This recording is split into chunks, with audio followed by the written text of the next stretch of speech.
Արդարությունը վերականգնելու ճանաչված հաստատություն է Մարդու իրավունքների Եվրոպական դատարանը,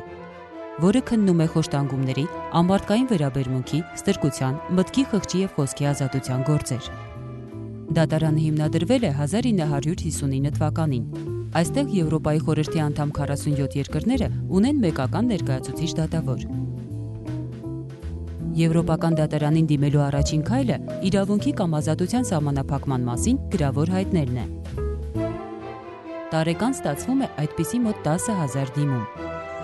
Դատարանի վճիռները ենթակա են պարտադիր կատարման։